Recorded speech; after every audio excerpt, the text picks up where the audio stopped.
Hey guys, Chris Moore here on the Daily BS today. We've got some questions about setting up home gyms.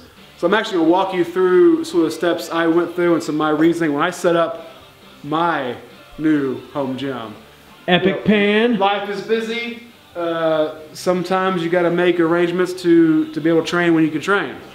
So I guess my first point for you would be you have to first consider racks. If you're Olympic weightlifting, I'd say go to Rogue, get you a nice simple pair of squat stands that are going to last you forever. You're going to be doing overhead pressing, front squats, back squats, and the lifts, so you don't need a whole setup kind of like this. If you want to do home wads, you're not going to be pushing the loads so high. Some squatting that you can just easily dump the bumper plates you're using. You're going to be doing some pull-ups and stuff. I would probably recommend a Rogue half rack that mounts to the wall. Those things are super cool. They're very space efficient. You can do everything you want to do. If you're going to do heavier squats alone, but especially if you're doing things like bench press, you really need to have a power rack because you can fucking die doing that in your garage on your own. I've got just a simple old school West Side barbell style rack. Actually used to be back in Faction back in the day. I've got a pair of heavy duty Spud Inc. wraps or straps that hold whatever I can lift and twice as much. So if I wrap this around the barbell, if I need to set a bench press down into it, if I lose it, or I need to kind of bail on a squat carefully, I can do that no problem. So rack, very important, first things first.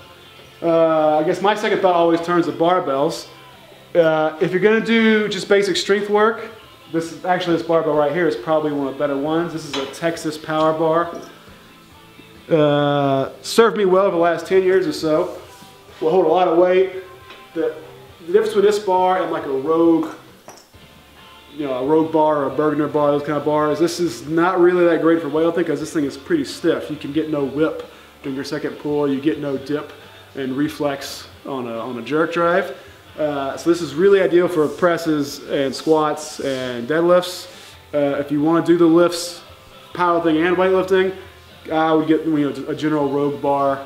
If you got the money, maybe a bearing, but you don't need it. I also have a heck of a lot of other kind of bars. These are all bonus. I've accumulated them over years. A Cambered bar for good mornings. A safety bar that's really helping me learn how to be more upright after years and years of being a bent over good morning style squatter and powerlifting, which is, if I could do it all over again, I wouldn't do that way. A Buffalo bar, Cambered bench bar, an awesome deadlift bar, which is a little thinner than a bar like this. Gives you good whip on the deadlift. Actually, it's a little smaller diameter, so you can grab the hell out of it. It's actually really sharp. You cannot let it go, basically.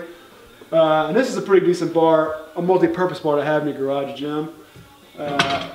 Sometimes called a Swiss bar, sometimes called a football bar. You can grab with various grips. If you got a banged up shoulder and you want to bench press or press overhead, this bar gives you some options where it lets you work around the pain.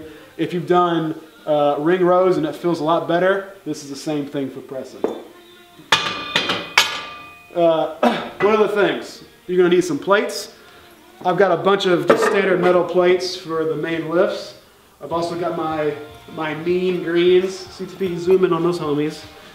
50 kilo bumper plates, which are very nasty. Those things will plaster you to the ground, but are amazing for deadlifting. The only plates I don't have, the only thing really on my wish list is just some basic, 25 kilo, 20 kilo, 15, 10 bumpers. I'm going to get that pretty soon. What are some nice to haves? Again, if you're going to bench, you need a bench. This happens to be the bolt together item from Rogue. It's like 170 bucks. This is actually one of the best benches I've ever used. It's super firm. The height is right. The width is right.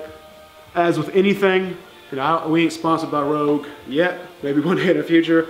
But I have never got anything from Rogue that I didn't think was just amazingly well made. I mean, that's just legitimate. So you probably need a bench. I also have, for warm-ups and such, a Rogue Games box, which it's just clever, man. I mean, you can flip it on each side. You get, what's like 18, 22, 24 CTP. It's maybe even 30 20, on one side. 24, and 30. Yeah, it's like 130 bucks. It takes, it's the function of 3 boxes, so it's super awesome for garage space. store in the corner. I got a box for box squatting, although I don't really do that much anymore. I do that maybe as an assistance exercise.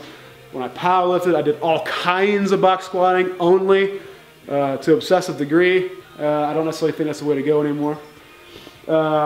This bad boy, my trusty Elite Fitness glute ham raise, which I actually bought this.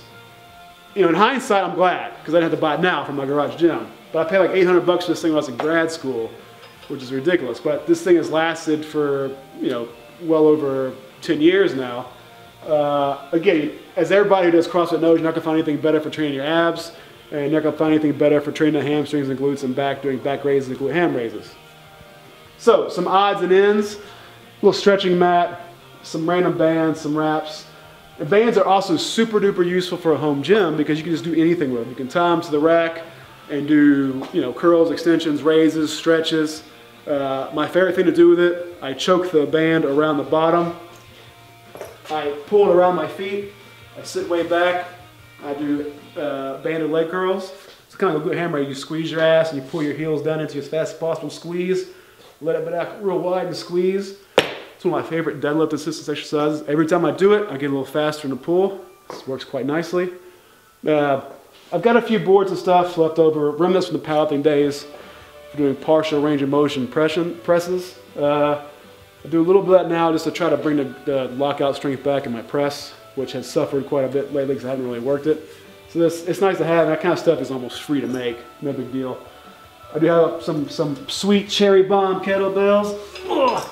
We picked these bad boys up at the garage games, actually. I saved like 130 bucks shipping just by getting them myself. I don't really love a whole lot of kettlebell stuff. It's great as assistance, it's great for conditioning. Doesn't replace deadlifts or squats, obviously. But, you know, I got a pair just to do some swings for warming up or working my hips for assistance work. It's great. 25-pound slam ball, just for tossing around in the backyard or slamming down for a warm-up before the bench press. What else? Yeah, a handy dandy pair of rings.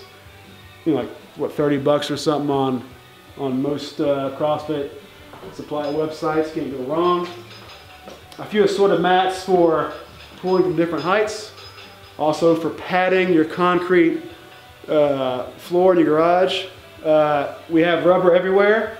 This is just something I picked up at a local farm supply place for 40 bucks a sheet. You can't really get much of a better deal than that. But you want a lot of rubber.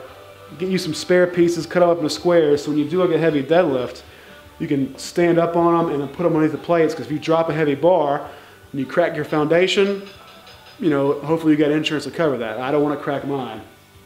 Other than that, you don't need much of anything else. The only other thing I'll probably add in here is Concept 2 rower. You know, maybe like a cheap Airdyne or something if I can get a good deal on it, find it on Craigslist. But other than that, this kind of setup is really all you need to get as strong as you need to get. Yeah, that's pretty much all, man. Tater tots. Tater tots. If you like this video or any of our other videos, make sure to share it on your Facebook wall by clicking share, and then the Facebook icon, and then also like it. Thanks, Truck Thugs.